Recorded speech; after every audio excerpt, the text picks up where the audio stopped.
Hey everybody, it's Josh at Walnut Ridge.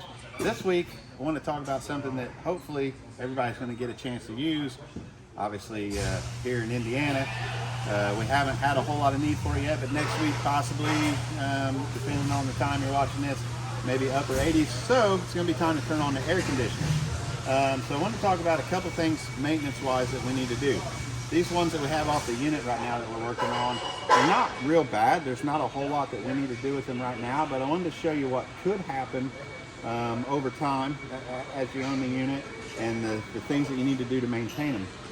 The first thing is we can take the shrouds off of these and see the fins back here. Now you want to be careful if you're doing anything with it because these will bend really easily. You don't want to bend it, but this is something that will collect dust and debris in there that we'll need to clean these fins off. And they actually make a spray that we carry in the store, and it's part of our maintenance job that we do on them, where you spray on and it'll kind of free all that dirt and allow it to be rinsed off. And you can do it right up on top of the unit.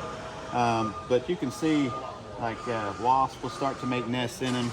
Eventually over time you'll get some bugs that'll fall in. We have a little bit of dirt forming on this, but not bad. This one on the outside doesn't look terribly bad. Inside these fins, in between the front and the back of this, is where a lot of that dirt could collect. So you want to get that stuff cleaned off of there so that you can have airflow going across these coils that are running inside of these fins. So you have a fan motor on the back side that's dual purpose. It's running the fan that's blowing the air inside the unit.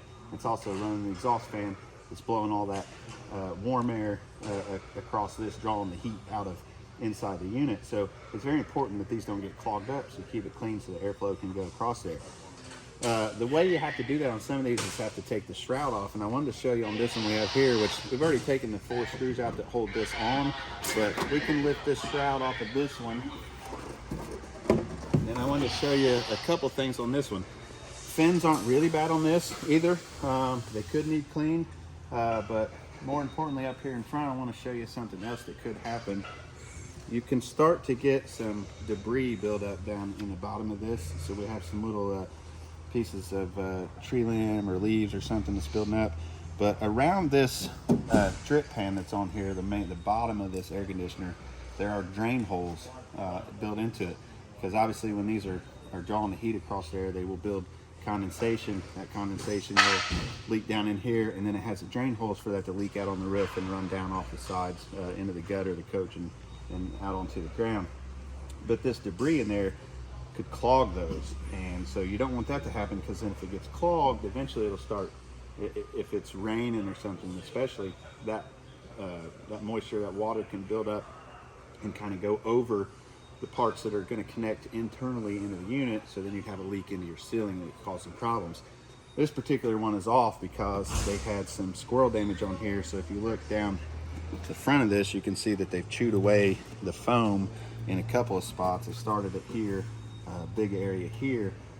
So another reason why you'd want to take that off, clean it, inspect it, is because now you've discovered that you've had rodent damage on there, and you can see that they will go through anything to get in the unit and cause damage. So by them going in right here, they're instantly accessing the ceiling of your coach, and that's where they like to run around and move the insulation, make nests, store, if it's squirrels, they'll store the nuts and their food in there. But they also will, that's their bathroom as well. So then you'll start getting that staining and stuff in your ceiling panel. And possibly now you've got a very good spot for a leak. If it rains, water gets in there, runs right into your ceiling, starts rotting stuff out. So very important that we do the maintenance on these, clean the fins, inspect this stuff, put the shroud back on, make sure you get it screwed down for you to go down the road, and hopefully help keep your air conditioner working throughout the summer when you're going to need it the most. But yeah, so make sure you maintain it. Hopefully that'll help you for this year. Thanks.